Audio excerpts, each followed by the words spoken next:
Okay, let's get started. Welcome, everybody. Thank you so much for joining us here this afternoon. We appreciate you being here.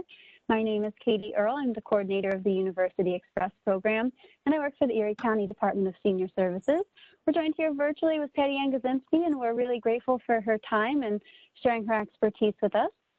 Before we jump into her presentation, just go over some quick housekeeping stuff because, as always, we're having more new people join us, and we're so thankful that you're here.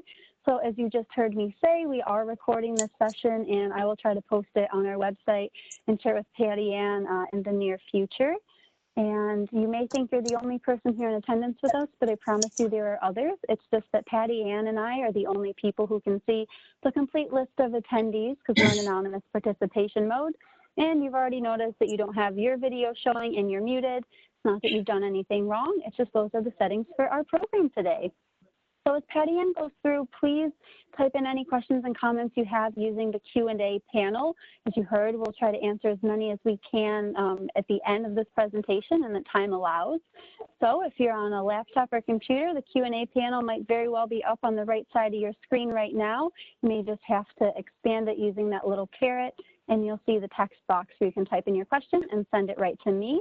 Or in the bottom right hand of your screen, you'll see a little half circle with a square and a question mark in it. And if you're on a tablet or smartphone, you may have to poke or touch your screen. Your control panel will come up. You'll see a circle with 3 dots. That's how you answer or access your Q&A panel. We just want to make sure everyone knows what they're doing so we can all get the most out of this experience. So I want to thank the sponsors of our program. It's my Department of Senior Services, Blue Cross Blue Shield of Western New York, Excelsior Orthopedics, and Wegmans because they help make the program possible. And you know I'm going to tell you that we at Senior Services are here for you. If you have any questions about programs, services, benefits, no question is too small. We're at 858-8526, and I will introduce our speaker today. So Pati Ann is the training coordinator for the Erie County Department of Health, Public Health Emergency Preparedness Division, and SMART. She is an instructor with the American Heart Association, Hazmat for Healthcare, the National Safety Council, Niagara University First Responder Disability Training Center, and for the National Stop the Bleed Initiative. Pati Ann has been an EMT for over 44 years and is a graduate LPN, as well as a graduate of Empire State College with a degree in Natural Resource Conservation. She is an active member in the Advent Chorale of Western New York and Master Gardener Program of Erie County. She's very qualified, as you just heard, to talk about this with us, and I'm so excited to have you here, Pati Ann. I will toss it over to you. Great. Thanks, Katie. We'd like to thank you for inviting us today, and happy Thursday afternoon, everyone. We thought that we would start out with COVID flu in you because everybody's wondering what's going to happen this winter and this fall. Will we be seeing more flu? We'll be seeing some increased COVID cases. What's going to happen? So we're going to go over a little bit about just preparing for the winter itself to make sure that everybody's safe. And then towards the middle of the program, we will get into more specifics about COVID and the flu and the steps that you can take to have a safe and healthy fall and winter season. So we all know that winter's coming. Winter frequently arrives before its official date of December 21st. And we've had an unusually warm fall, and the prediction is for a warmer than usual winter. So we just wanted to let everybody know that that equals lake effect snow, because the longer it takes the lake to freeze over, the more lake effect snow we have. So we want to just go over some steps that you can take to prepare now to have that healthy and safe season coming up. So let's start with preparing your vehicle. I don't know about anybody else, but I've gotten all kinds of calls from my car dealer saying, don't forget, make an appointment to get your winter snow tires on. And they keep calling and calling and calling. So today I actually made an appointment. But that's a very important thing to remember, is that you really do need to winterize your car. If you can do it yourself and you have mechanical skills, that's great. If not, make sure you take it somewhere and make sure that your defroster and your heater are working. Make sure you've got the right kind of antifreeze. Check those lights, which are so important on a snowy day. Make sure that you have the right oil for the winter, that you have really, really good tires. Maybe it's time to think about upgrading your windshield wipers. And ever so important is making sure that you have a really good battery for the winter. In your car, we would like you to keep some emergency supplies. a blanket and a sleeping bag. I actually prefer sleeping bags because if you get stuck in your car, you can snuggle in there, keeps you a little warmer than a blanket. A jumper cable, if you know how to use them. If you don't know how to use them, you can go to just about any store or you can look online. There's these really small devices that you just plug right into your dashboard and it will jumpstart your car and you don't even have to get out of your car. Make sure you have a first aid kit and a working flashlight. Check those batteries. They may have gone dead over the last couple of months. It's time to get that ice and snow scraper and brush to put it in your car. I did that today and I just thought, oh, it's coming. Make sure you have that sand and kitty litter. It does two things. It adds weight to your car and it also helps if you get stuck. Our natural instinct when we get stuck in a car is to just rev that engine. And all that does is dig you deeper into it. So if you have some sand or kitty litter and you can safely get out of your car, you can put some kitty litter in the front and behind that car, and sometimes it helps you get some grip to get out. Make sure you have a shovel and a charged cell phone, some food and water, and a relief container and some toilet paper or Kleenex in there, just in case you get stuck. So before you go out in the winter, a couple of things to ask yourself. Ask yourself, is this trip absolutely necessary? And I would say that in the time of COVID for seniors, that's another great question to ask yourself. Do I really need to go to this place? What is the weather forecast? If you're going even on a short drive, you know that we live in a region where it can be snowing in the south towns and absolutely clear in the north towns. So keep that in mind when you're traveling. Keep the radio on and listen for some travel alerts. Always let someone know where you're going and what route you're going to take and when you expect to arrive, particularly if you're going on a longer drive like for the holidays. Maybe you are one of those people that is very mechanical and you've never considered a membership in an auto club. But as we age, sometimes it might just be safer to get that membership in an auto club. You don't want to have to change your own tire on the side of the 33 or on the 190. So make sure that you consider that also. You might want to consider shopping online. I've heard that stock in stores that are providing home service are going through the roof. It's not something we've ever thought of before. We're all used to going to the store. For some of us, that's our social time these days in COVID. But you really want to consider shopping online. And that's good not just for COVID, but in the winter when it's icy. Maybe you don't feel steady enough to walk on an icy sidewalk. So shopping online might just be the answer for you. And also keep in mind that you can have your prescriptions delivered also these days by just about any pharmacy. And as always, and you're going to hear me repeat this frequently, please make sure that your cell phone is always charged. In the fall, we can also get subjected to hypothermia like we can in the winter. And as we age, we become more susceptible to that. So the key to that is to start dressing properly for the fall and the winter and the wet and the chilly and cold weather. So always dress in layers. Wool is the only fabric that keeps you warm when it's wet. Make sure that you've got a hat. Make sure that you've got some good boots. You've got some good winter gloves or mittens. Mittens actually keep you warmer than gloves because your fingers are together. So look at the weather before you go out.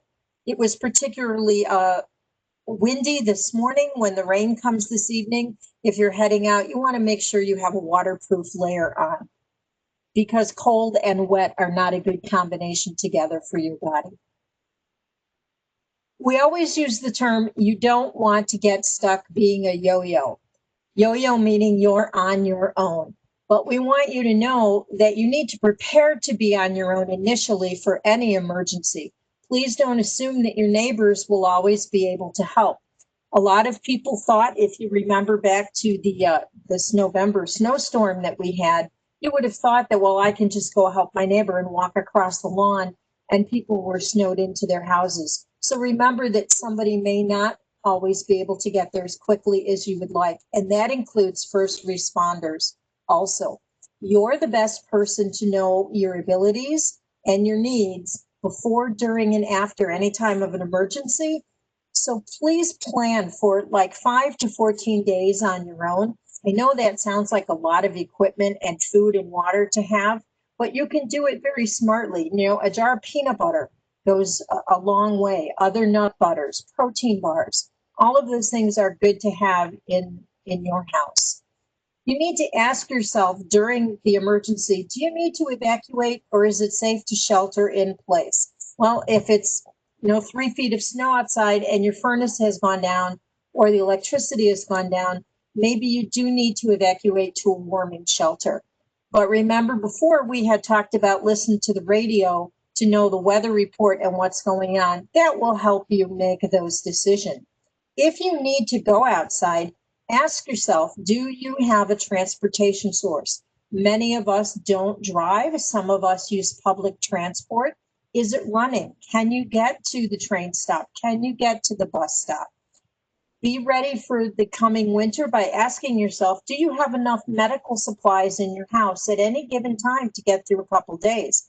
If you have an oxygen concentrator, that's really not a problem. But if you're using bottled oxygen, that's going to run out eventually. So you need to make sure that you have enough medical supplies, including your prescriptions, to get you through a couple of days. And by PCA support, I mean your personal care assistant. Many of us have someone who comes in a couple days a week just to help out. Will that person be able to get to you? And what are your plans and what is the backup if that personal care assistant can't get to you to assist? So you want to think of a couple of things ahead of time. How will you be notified of the emergency? If you're somebody who's moved to Western New York from the Midwest, you will be looking for a tornado siren. I met somebody who was from the Midwest, and when we had the tornado watches and warnings, went outside their house and said, well, why didn't I hear the siren? That's because we don't use them for this here in Western New York. So you have to know, how will you be notified in an emergency? You need to know, where is the way out, not just out of your street or your neighborhood, but it might be out of your house. What are you going to do if one door is blocked? Where's the other door? Can you get out by yourself, or are you going to need assistance? And if you need assistance, who are you going to call? When will you call that person? Where will they come from? And how are they going to get to where you are for assistance? So we want to talk about all of those things. Once again, this slide is just a picture of West Seneca. Look at, for those of you who can see the picture, you can barely see this little person with snow way above their head trying to dig out their driveway. That was from the November snowstorm that we had. So please, just a reminder to have enough food and water and medical supplies that you need, and contact any service agencies that you utilize, whether that's Meals on Wheels, whether that's a personal care aide, and find out how are they going to continue services during an emergency. And to do that, you have to communicate. You have to build your network of people to assist you. We've all heard the phrase, it takes a village to raise a child. Well, you know what? It takes a village to keep us all safe and happy and healthy as we age in place, which is what most of us would like to do. So reach out to your neighbors. You know, your neighbor may annoy you, you may annoy your neighbor, but in a snowstorm, in an emergency, you may have to rely on each other, because those roads may be impassable, or there may be travel bans in effect. There are a couple of things that we have in Erie County that will help you communicate your need for some assistance. One of those is the Erie County Functional Needs Registry form. If you go on the Erie County webpage and go to the Office of Persons with Disabilities, now you may not think you have a disability, but if we all live long enough, we will have some sort of disability, some sort of functional need to keep us going. You can go right on there and you can fill out some information on there. And that information is shared with the emergency manager in your municipality to give the first responders some information that they may need. We have something called the Ready Erie app for people who have smartphones. You can just go into the Google or the Apple store, just type in Ready Erie. It's a free app. and it has all kinds of good information about disasters in it.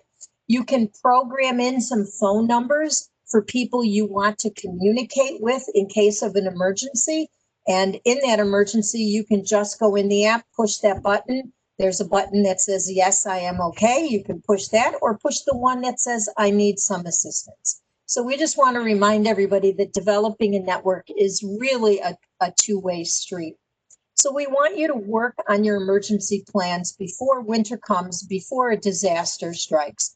And these plans should be talked about. Talk about that with your family. If your family lives out of town, sit and talk with them about who's going to help you in this town.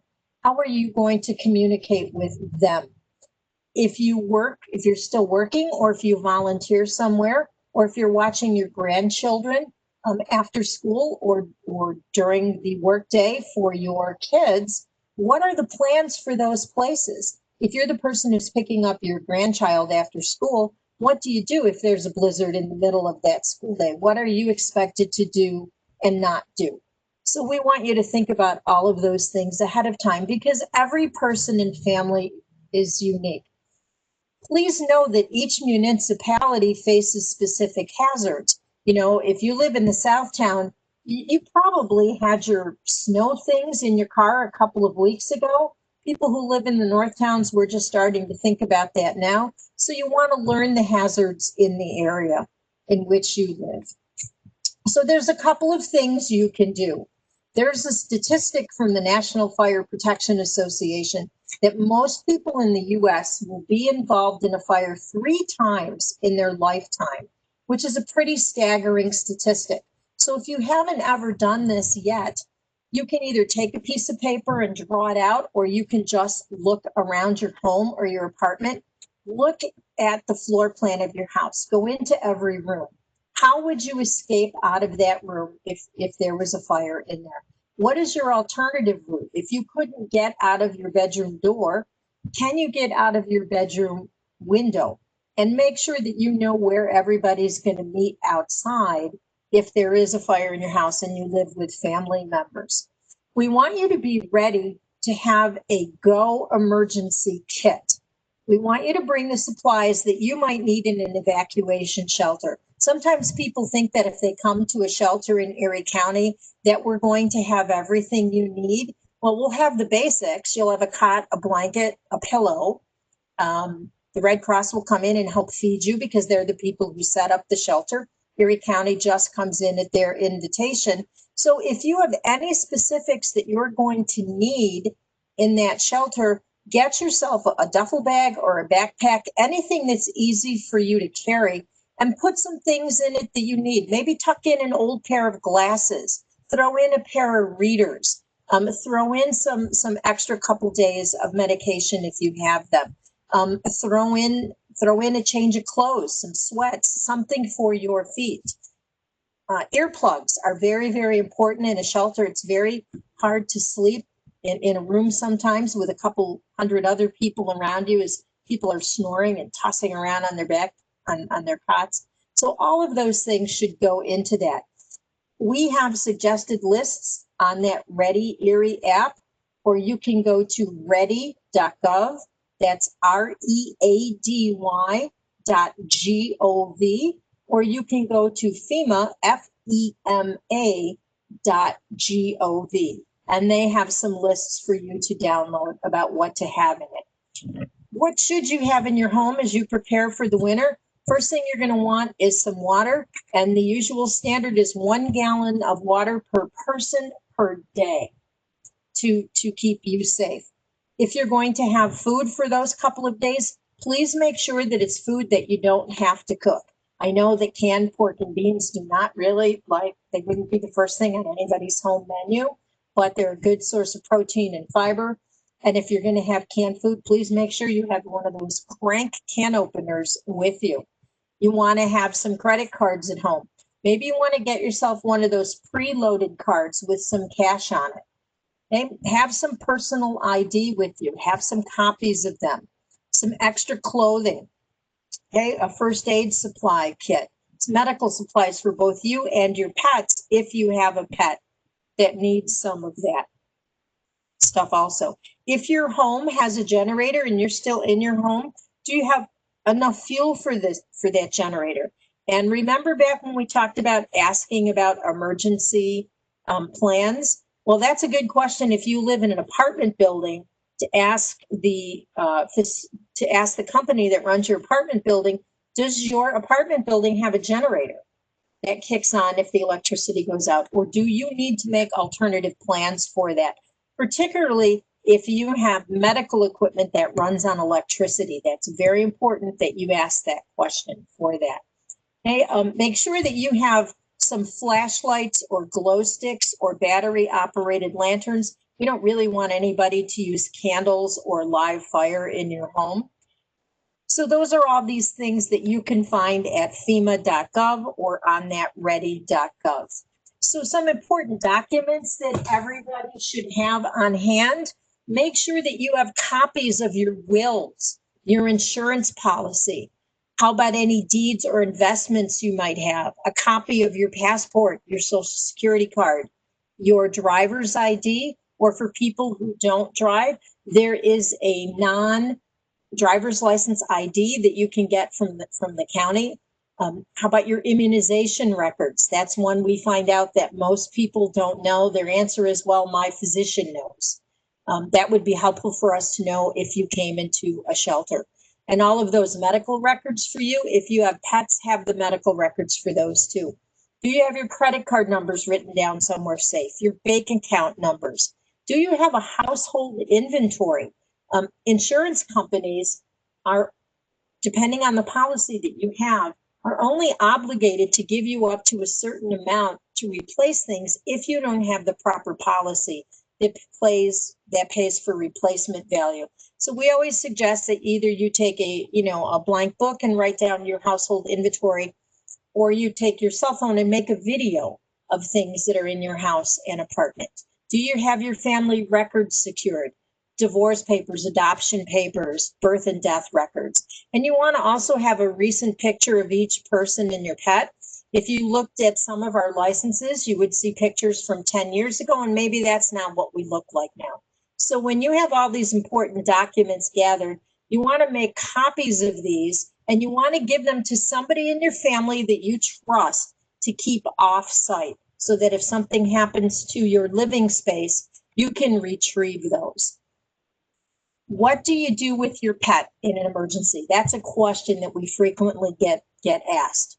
Only service animals, and in New York State, dogs and miniature horses are the only two animals that are classified as service animals. Only service animals will be allowed in emergency shelters.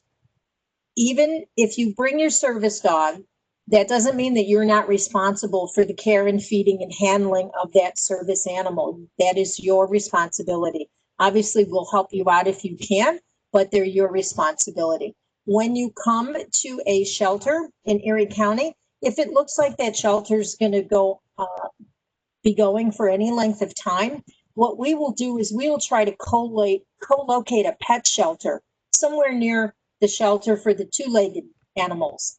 And we have the basics for that. We have some crates, we have some feeding dishes, we can get some of the food and stuff, but we don't have all the things that all of our lovely spoiled pets have. So if your pet has a favorite squeaky toy or a favorite blankie, along with your to-go bag, maybe you need a pet to-go bag that has their favorite food.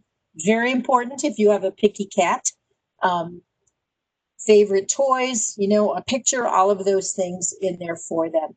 Also put in, please, a copy of their last rabies vaccine and distemper vaccine. Becomes very important to us when we're putting it in there. Okay, so just a quick wrap up the emergency part of it. Make sure that phone is charged. Make sure you have those emergency phone numbers posted for somewhere where you can see them easily. Arrange for adequate support. If you have a personal care aide or some household assistance, ask your insurance company, will they pay for that? What is their plan? One of the good things that we like to have everybody have is one of those crank radios so that you can get the weather reports. And it kind of charges itself by cranking the handle along with the batteries. And you can get those at any camping supply store, or you can get them online. If you're a grandparent who frequently has your grandkids over to visit you, we hopefully not so much now during COVID, but if they do, you need to teach your grandchildren how to call for help, especially with a landline. We did a training for some brownies a couple of years ago in calling 911, and they were totally stumped on how to use a landline. They knew how to use a cell phone, but most of them did not have a clue on how to use the old push button phone. So please make sure that you teach your grandkids how to use that landline. Okay, and some more things to think about. A lot of times we get asked the question by seniors, what sort of fire extinguisher should I have? And my answer to that is, you really shouldn't. Just get out. If there's a fire in your house or an apartment, as we age, we may not be as fast as we once were. We just want you to get out. Fire extinguishers empty from start to finish in seconds. So those might be seconds that you could save your life. We would prefer that you get out. It's the same thing for the utility shutoffs. Is it really safe for you to turn them off, or should you just get out of your house? Right? Make sure that your smoke detectors and your carbon monoxide detectors, make sure that you've tested them, make sure that the batteries are good. And can you hear them when you're sleeping? Can you hear that beep with the door closed to your bedroom? Okay. And again, here's that last button that says things to know ahead of time. How can your neighbor help you, and how can you help your neighbor? Right? So what do we do when it happens? You want to take a deep breath, put that plan into action that we talked about, listen to the media or go online for your local news. If the authorities are telling you to evacuate, then evacuate. If they're telling you to go, they're telling you to go. You may get a call on your landline, reverse 911, that tells you what to do. Please listen for that message. Check yourself, check the people you're with. Is anybody injured? Do you need to call 911 for more assistance? And if you're leaving, always watch for hazards like down wires, icy sidewalks, things like that. Okay. When you do leave, we want you to follow the directions of officials. If they say go this way, please go that way. Please teach your grandkids not to hide from officials. Sometimes little kids hide under beds, go into closets because they're scared. And now we have an emergency and it's an even more scary situation. Teach them not to hide. Try to keep your pets and your grandkids in a safe, secure place. And once again, just a reminder not to use candles to light your way. Please don't cook over your fireplace, and never ever turn your gas stove on to heat if you've lost heat, because the carbon monoxide can build up in your living space. Okay. When it's all over, one of the great things about Buffalo and Erie County is that we really are the city of good neighbors, the county of good neighbors. So when it's safe to venture out, communicate with those people worried about you. Give them a phone call if you can. Use your cell phone, send a text. Check your neighbors, take those pictures for insurance. If you've lost things, you know what? Just remind yourself it's only stuff. And I don't mean to minimize a lifetime of work for your home and all of the contents in it and pictures that can't be replaced, but your life is more important than anything that you own. Try to keep your energy focused in a positive manner.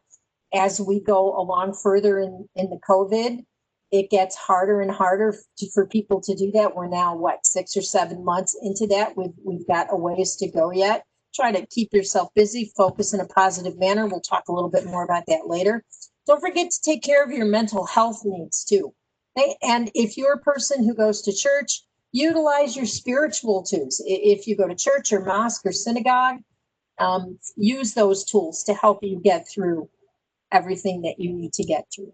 Let's talk a little bit about how to support your grandkids during the COVID pandemic and disasters in general. Okay, first of all, don't get caught up in any hype. You know, if you turn the TV on today, you would think that the sky is falling down upon us and the planet's going to spin out of its orbit by the middle of next week. Try not to get caught up into that hype. If you have your grandkids with you or great nieces and nephew, monitor the amount of screen time they have watching the news. Okay, talk to your kids. What's the plan at grandma or grandpa's house if there's a fire, if there's an emergency? And remember to talk to them on a child's level and only give them important information. If you have your kid, your grands or your great nieces and nephew with you and something happens, like you're snowed in, remember that it's really important to keep to routines and regular schedules as much as possible. We don't want to lie to kids, but we want to tell them appropriate truths, right? We want you to help us help you. If you come to an emergency shelter, you're the person who best can help us learn how to transfer you up and out of that cot, how to help you on that raised toilet seat, how to assist you with your mobility scooter or with your wheelchair. Help us learn to do that once you get to the shelter. And you know what? It's probably a good thing to teach that neighbor too. So let's talk about getting into winter with this double trouble coming up. We're going to have influenza and COVID and cold season all at the same time. So it's going to make for a very challenging winter season. When we talk about the flu, its proper name is influenza. We all pretty much know what it is. It's a contagious respiratory illness. The little virus infects your nose and your throat and your lungs. And I want to point out to you the seriousness of flu because people tend to brush it off. Between 2010 and 2019, there were 336,000 deaths in the US from flu. That's huge. In 2017 to 2018 flu season, 90% of the flu deaths that year were people over 65. That's a staggering statistic. So this is a disease that we shouldn't take lightly. So how does the flu spread? Well, this is going to sound a lot like COVID spreads. It spreads mainly through droplets, by coughing, by sneezing, by talking, by singing. What happens, you do those things and the droplets land in the mouth or noses of somebody next to you, or they get inhaled if somebody's too close, or they land on the surfaces nearby. And then somebody touches it, and then they touch their eyes or nose or mouth. And as we said, these again are very similar for COVID-19. And for those of you who are on the phone, I apologize, you can't see this really great, gross picture, but we have a picture of somebody kind of cough sneezing. I want you guys to look at how many droplets that is and how far that sneeze goes. That is the reason we are asking you to wear a mask these days.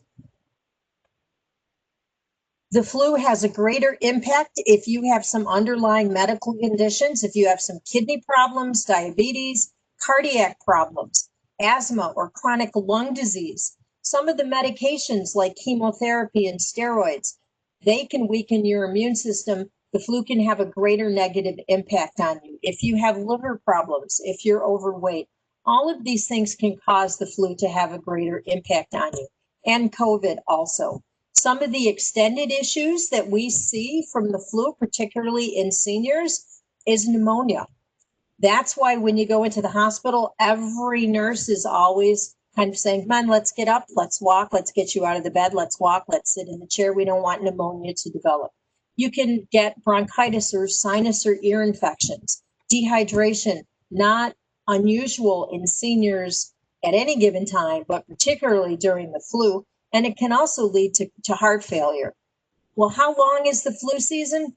Well, usually it lasts around 21 weeks, but there's no magic date on your calendar that says today's the beginning of flu season and today it ends.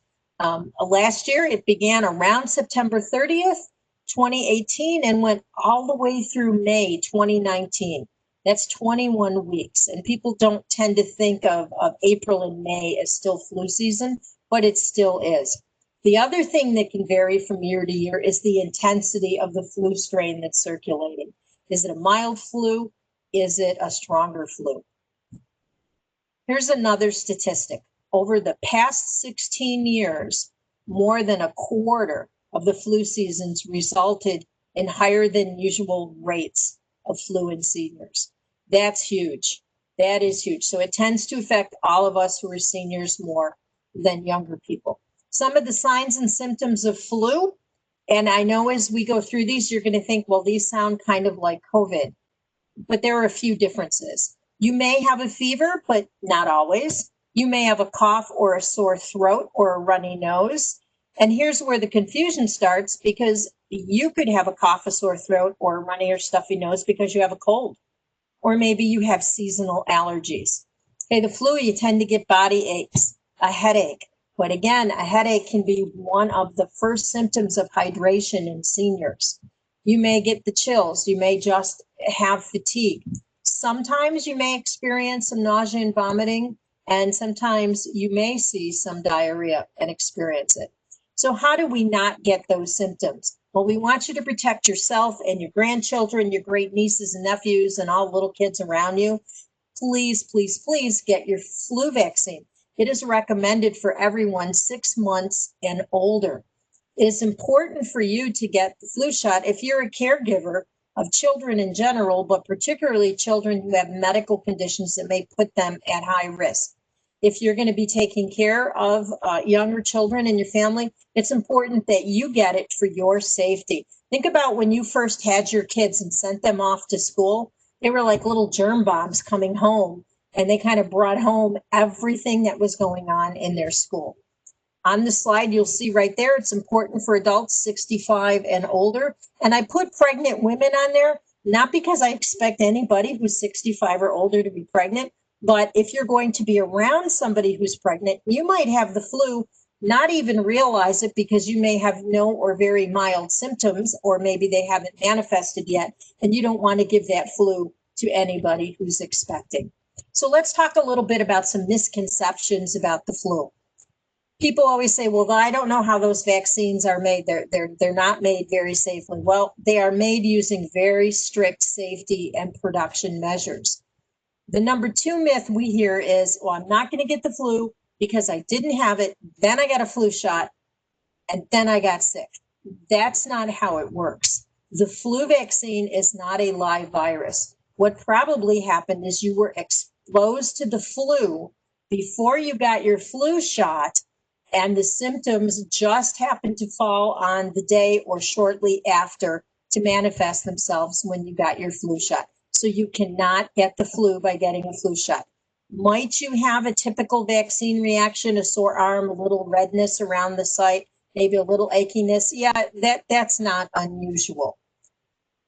People always say, well, I got it last year, I don't need to get it this year. No, you really need to get it every year, because when the manufacturers make the vaccine, they match it to all the viruses that are circulating across the globe.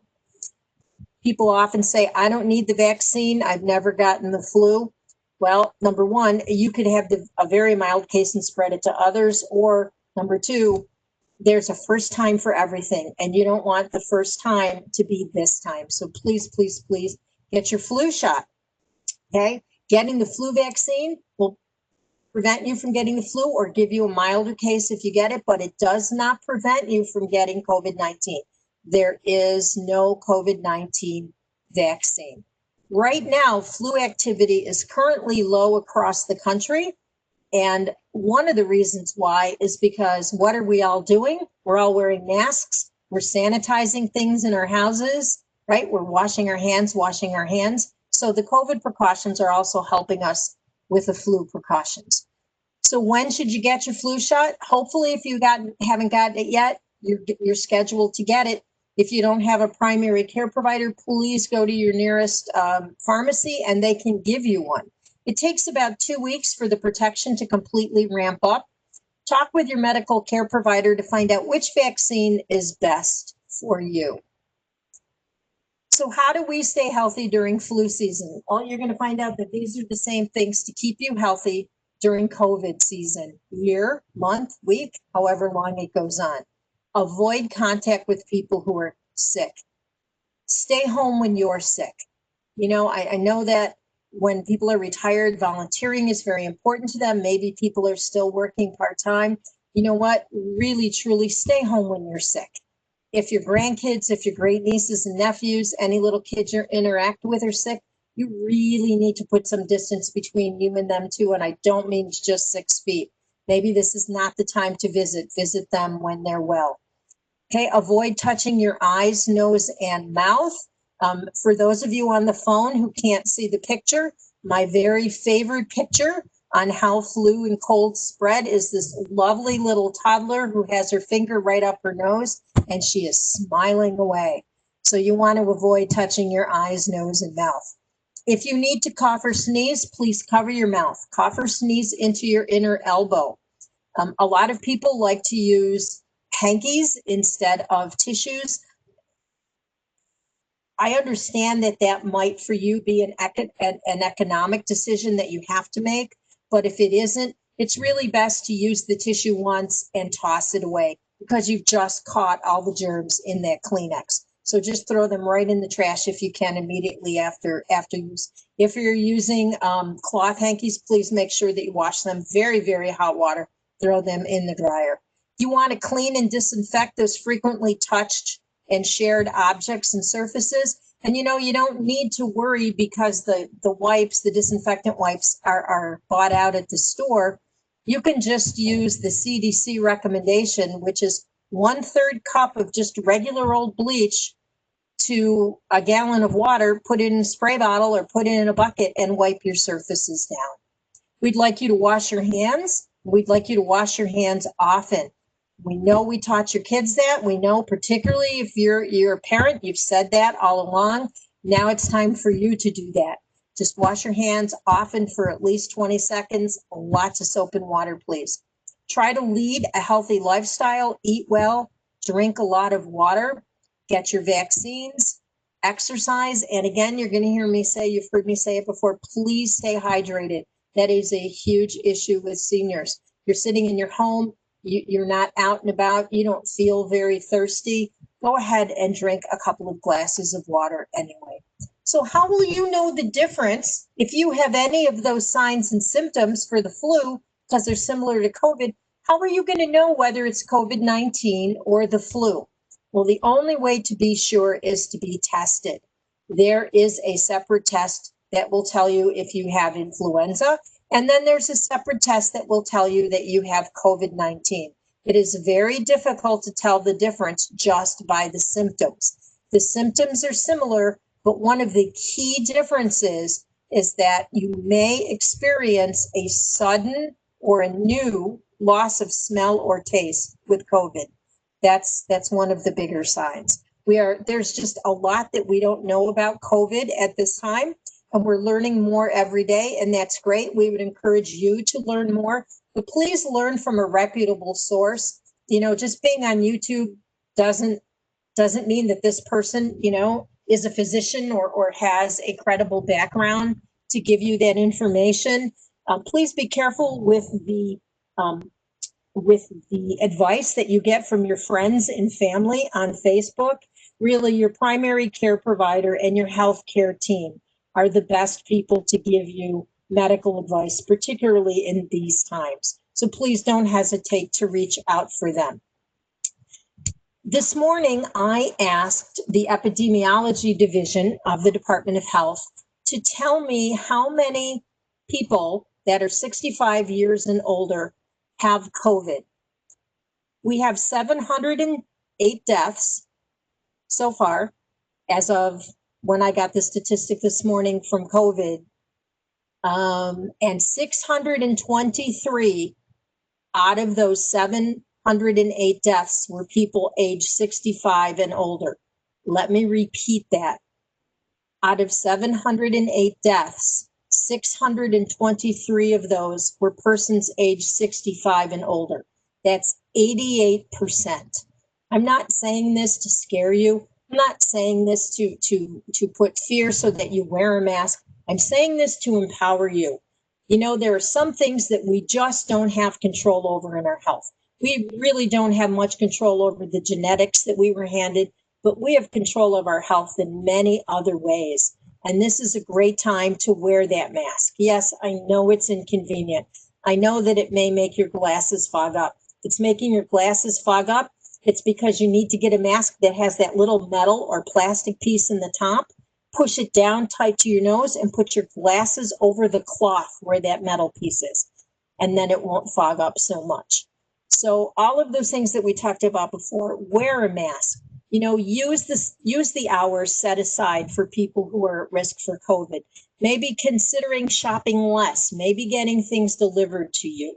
Where can you get a test for COVID that's free? You can get it from the Erie County Department of Health just by calling 858-2929. Once again, that number is 858-2929.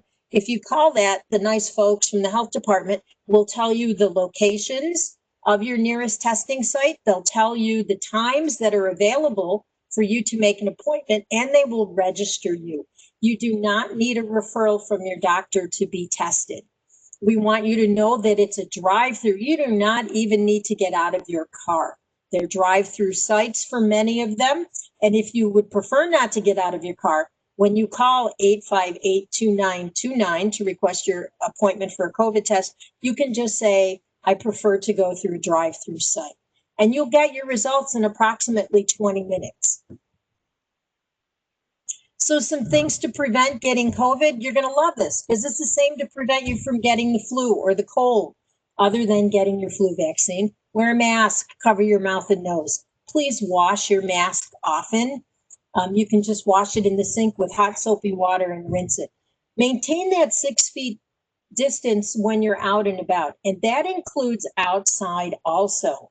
Okay, just because you're outside, it doesn't mean that you don't need a mask, and it doesn't mean that you're not safe because you're 2 feet apart because you're outside and it magically dissipates in the air. You need to maintain that distance whether you're inside or whether you're outside.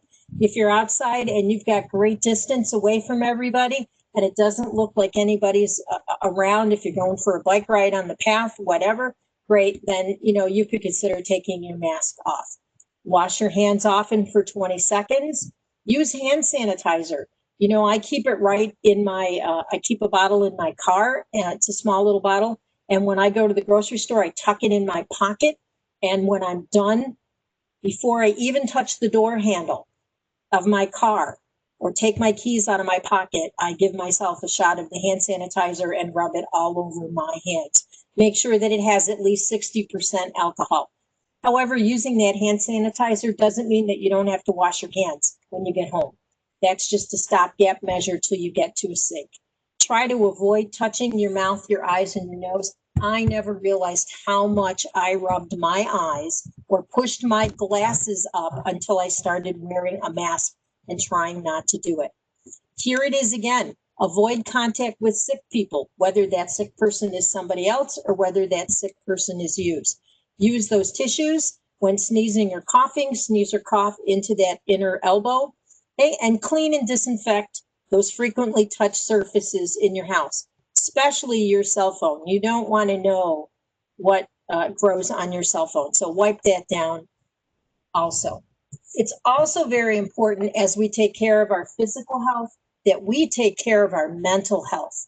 I think that this is one of the biggest challenges during this time for all of us, not just seniors. This is everybody. This is seniors, people who haven't seen their family in months. This is every parent or grandparent, every adult who's trying to homeschool a child at this moment. We really need to take care of our mental health. So here are some tips for you. Try to maintain a daily routine that you did pre-COVID as much as possible. If you can't get out to a place that you normally volunteered at, and maybe you got up at 7 o'clock in the morning, still get up at 7 o'clock, even if you're not going. That gives you a sense of normalcy, gives you a sense of routine. That's something you can control. Start each day in a way that grounds you, that sets you up to have the best day that you can. Some people meditate. Some people, those of us that are more flexible, can do some yoga.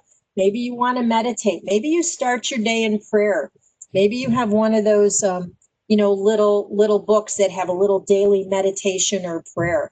Do anything that grounds you in the way. For some people, it's putting that coffee in their travel mug and going to walk the dog every morning or sitting out on your porch. Eat a good breakfast. It's really important that you start your day with really good food. You don't want sugar bombs for breakfast. Have a really good breakfast. Try to find some time to exercise, both indoors and outdoors. And we encourage you to go outside now while the weather is still good. It's a pretty warm day out there today. Yes, it's windy, but, go outside, enjoy it as much as you can.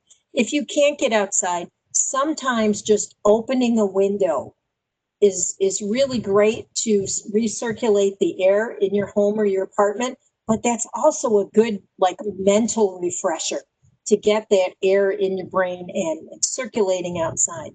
Try to stay connected. We tell everybody to stay physically distant, but physically distant doesn't mean socially distant. And I think we've taken it that way, but it doesn't need to be. For better, for worse, we live in an electronic age. And now is the time for you to jump into that electronic technological age if you're afraid to. It really is easy. I mean, I'm sitting here and I'm doing this WebEx thanks to Katie. It really wasn't that hard to learn to do. Use your cell phone. Learn to do that. Have somebody teach you how to do it. Make a phone call. Write a letter. When was the last time anybody wrote a letter to somebody? How fun is it to get a letter or a card in the mail that says nothing more than, I love you, I'm thinking of you today. And you know what? That's really important. Say, I love you. Say, I love you to your family and friends. And you know what? Go look in the mirror and say, I love you to that person standing back and looking at you too, because they're an important person. Try to keep those. Some of the pictures we have up here, we have a senior on a beautiful landline phone. That's awesome. I love landlines. I still have mine. We've got somebody doing yoga. She looks wonderfully flexible and fit. We've got an elderly gentleman out on a meadow. He's walking his dog. Please, when you're walking your dog, take your poop bags with you. Keep us all happy. Thank you very much. Keep your dog on a leash. We've got somebody outside using little hand weights. You don't even need to buy hand weights. Grab a can of soup. You can use those hand weights. There are all kinds of things that you can do to exercise just sitting in a chair at home. If you've never been on YouTube, there are all kinds of free exercise videos for seniors. And I'm going to bet Katie's going to tell us that we could help you find some. We really want you to keep your mind and your body sharp. And the upper corner picture that you may not be able to see, again, this is wonderful. It's a picture of a senior. This woman must be in her 80s and she's FaceTiming. If you don't know what that is, if you have an iPhone, an Apple phone, somebody else who has an Apple phone, you can call each other, you can see each other, you can talk to each other. They can watch you make dinner. That's a great way to keep in touch. If you're a good cook, there are a lot of younger people who just, dinner comes from Wegmans or Tops. I don't mean to stereotype here, but this is a good thing to do. Maybe pull out your cookbook, share your favorite holiday recipe, by Skyping it or using your phone, because those things are important. We have to keep those family traditions. Maybe you can't be sitting at the table, but you could sit at your table, they could sit at their table, and you can share a meal. Okay? Maybe you have somebody who has no clue how to make that Thanksgiving turkey coming up. Help them out by phone. Okay, some more things you can do. Start a new project, or how about finishing that old one? I put that on there yesterday because I came across some Christmas embroidery projects that I was going to do for people from about, must be about 5 years from now. So make sure that you get some projects going. That'll keep you motivated. Seek out volunteer work you can do from your home. If volunteering is very important to you, don't be afraid to reach out to that group and say, look, is there something I can do from home? Create something. That's really, really important. Be creative. Grow something. I know a lot of people garden. Well, you know what? You can garden inside. You can force bulbs. You can grow herbs. Get your hands in that dirt. Paint. Draw a picture. Read a new book. Learn a couple of words in a new language. Sudoku, crossword puzzles, word searches. Those little books where they tell you to find the hidden objects. Those are great for keeping your brain stimulating, for practicing eye focus at different depths in there too. Tell your life story. Write down your life story so that when we're all no longer here, somebody has the things that were important to you and they can remember you by. While we're all stuck in time inside during this time, this is a really good time to do that so that people will have your life story. Again, eat some healthy foods. Maybe learn to cook something you've never cooked before. But you know what? Along with eating foods, every once in a while you get to have dessert because you just gotta, right? Once again, hydrate, hydrate, hydrate, and try to get a good night's sleep. You know, when your body's telling you you're tired, sleep. That's a clue that you really, really need it. So that's a wrap from me. If you have any questions, you could put them in the chat box and Katie will read them to me, or you can give me a call at 858-7109. For those of you on the phone, you can give me a call at 858-7109. For those of you who would like some information about COVID, if you have questions, if you'd like to make an appointment to be tested, that number is 858-2929. Once again, that number is 858-2929. And for people who have computers, you can go to erie.gov, ERIE.gov. And when you get to there, just click on all of the COVID information that we have for you. So that's all I have. I would just like to say thank you to Erie County Department of Senior Services, to Katie for showing me this new cool technology, to University Express for inviting us. And those of you looking on the screen right now, you will see some names. You will see Anna Zakowski, Irene Smith, Stefan Gzib, and Mary Johnson. And I put these here because these are women who are no longer with me, but had a great influence in my life. I love getting to be an elder. I hope I can do half a job at bringing forth the wisdom that they did for me. And all of the information on this program came from the Centers for Disease Control website and the FEMA website. So thank you. Thank you, Patty Ann, for all of that really wonderful information. We do appreciate it. I know I never realized how much I adjust my glasses until I started video chatting all the time. We do have a lot of information that she was talking about for exercises on our senior services website. We have a combating social isolation page that has a lot of great information, as well as our University Express classes, and everything else is on our county website in general. So Patty Ann, if it's okay with you, we have a couple questions here that I'd like to read. Sure. The first question I'm seeing is, can you use hydrogen peroxide to disinfect? It depends on a lot of things. It depends on, is it mixed with anything else? Is it a registered EPA disinfectant? Can you just pour hydrogen peroxide on a surface to clean it? I would say probably not. You probably should be using the bleach unless in the store you see a label on it that says EPA registered for disinfecting COVID. That's very, very important. You can go on the Center for Disease Control website, and they have a whole list of approved things to use to sanitize and disinfect your home during these times. Okay, thank you for that. The next question I'm seeing is, does vitamin D help, or is that a myth?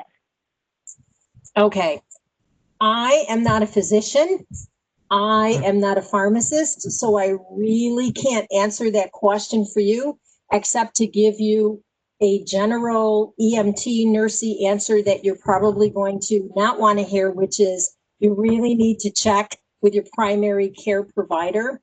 One of the things that happens with vitamins is that over-the-counter vitamins and supplements, while they can be sold in this country, there really is no standardized regulating body. There's no way for you to know that that vitamin D has 2,000 units in it. As a matter of fact, Consumer Reports a couple of years ago did a test of vitamins on the market, and about 90% of the vitamins did not have the amounts in them that they said they had in them, or any at all.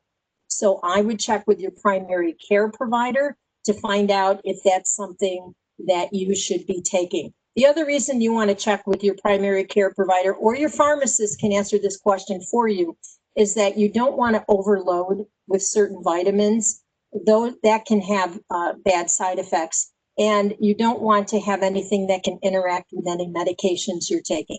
And they're just very expensive if you don't need them. That makes sense. Thank you. Next question is, does 50% alcohol have any benefit? I'm sorry? Does something with 50% alcohol have any benefit? 50%. You mean like in hand sanitizer? I think so. Yeah, no, there's a reason that they have a specific percent listed on it. That's because somebody at the FDA or the CDC or in a lab somewhere have taken some flu viruses or COVID viruses, and they actually grow them in a little petri dish, and they take percentages of disinfectants and sanitizers and put them on them and watch what happens. So if the CDC is saying a minimum of 60%, then that's the percent that you should have. People often ask, does hand sanitizer have an expiration date? I would look on the container to see if it does have an expiration date. And if you're pulling it out from underneath the sink and dusting it off, it's probably time to get some new hand sanitizer. Thank you for that. Next, I'm seeing a comment. My brother's a scientist. Yes, a scientist. Yay! Was one of those people who never got a flu shot. Then 5 years ago, got the flu and was really sick. He then vowed to always get a flu shot from then on. Face slap. Excellent presentation. Thank you. Oh, well, thank you. So who shared that with us? What's their first name? Teresa. Teresa, thank you. Thank you for sharing that. First person stories are always important, and try not to laugh too hard and hold it against them. Next question. Why does my arm always hurt after I get the flu shot? Thank you for all the things you've discussed. Very, very informative. Thanks. Well, there's two reasons that your arm hurts after any sort of vaccine.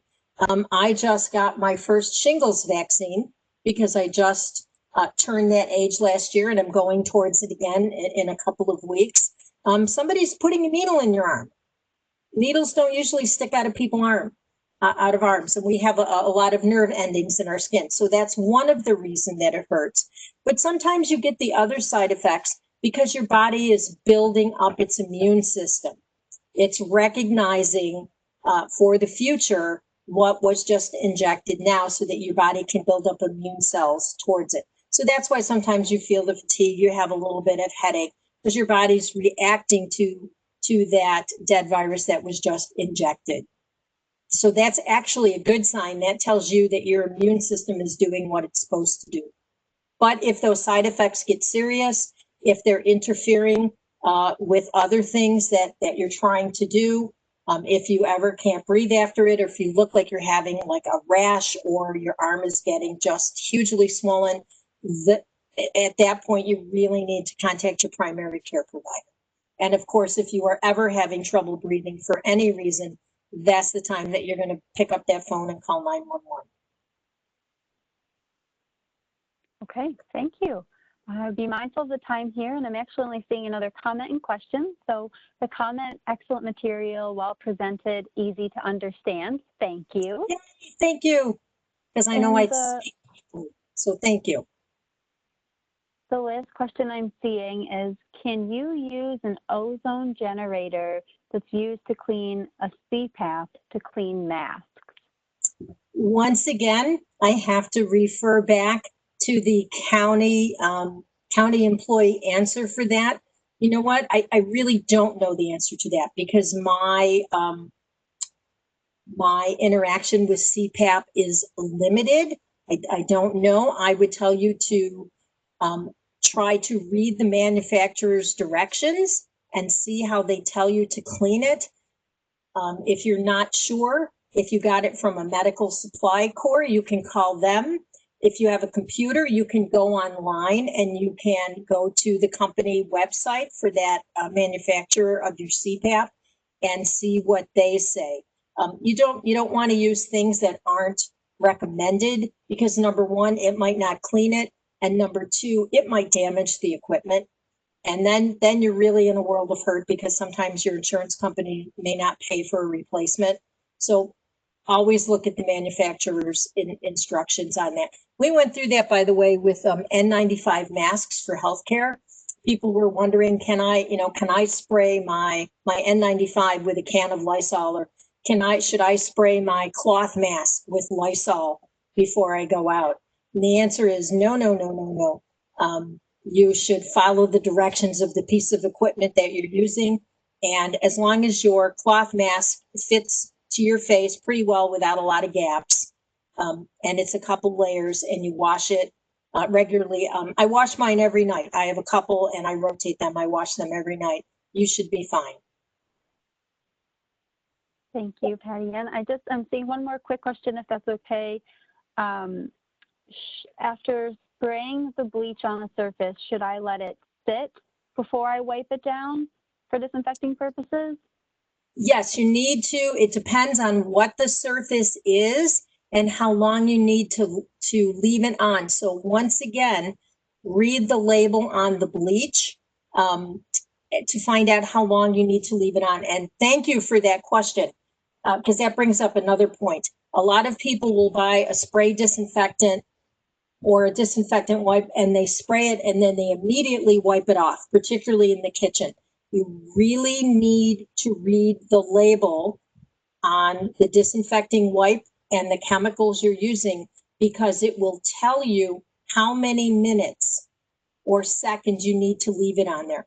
For example, if you read the back of your Lysol spray can, you may be surprised to find out that it says thoroughly spray the surface, right? That means like it's wet, and it may need to remain wet for a period of time. So you really need to read those labels. My advice when you read the labels is grab a magnifying glass because it's always in the small print. But it depends on what the chemical it is, and it depends on the surface. Is it wood? Is it glass? Is it stainless steel? Is it cloth? So you really need to read the label of that disinfecting material. That's good advice. Thank you. And just one more quick comment that I'm seeing. Since my nurse told me to untense my arm muscle during a vaccine, it hasn't hurt. So thank you for that. That's a great reminder. And I just want to remind people, if you are using the bleach, okay, please wear your old clothes. Maybe you need to open a window so you don't have those bleach fumes. You know, you don't want to get that bleach in your eyes. You don't want to inhale it. You don't want it in your mouth. And if you get it on your clothes, well, you may look like you came from the 60s with tie-dye. So just be careful. Thank you, Patty Ann. I'm not seeing anything else. So with that, thank you very much for your time and sharing your expertise with us. Everyone who is here, we appreciate you and participating. And until next time, hope everyone stays well, stay safe, and enjoy the rest of your day. Thank you, everybody. All right. Take care.